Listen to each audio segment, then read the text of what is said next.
আজ আমি বানাচ্ছি নিরামিষ তেল পটল। তেল পটল বানাবার জন্য প্রথমেই কড়াই তেল দিয়ে দেব, তারপরে একে একে কাটা পটলগুলো নুন হলুদ মাখিয়ে ছেড়ে দেবো। পটল ভাজা হয়ে গেলে ভালো করে তুলে নেব। এরপর ওই তেলে সামান্য কালো জিরে ও কাঁচা লঙ্কা ফোড়ন দিয়ে দেবো। কুচিয়ে রাখা কয়েক খাদি টমেটো দেবো। টমেটোগুলো ভাজা হয়ে গেলে ওর মধ্যে দিয়ে দেবো বাটা সর্ষে, পোস্ত ও কাঁচা লঙ্কা। এবার একে একে হলুদ গুঁড়ো, লঙ্কা গুঁড়ো ও স্বাদ মতো লবণ দিয়ে দেব। এবার নাড়াচাড়া করে সামান্য জল দিয়ে ভেজে রাখা পটলগুলো দিয়ে দেব।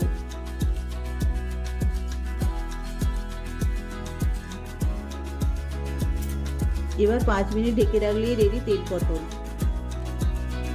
চ্যানেলটিকে লাইক ও সাবস্ক্রাইব করে দেবেন।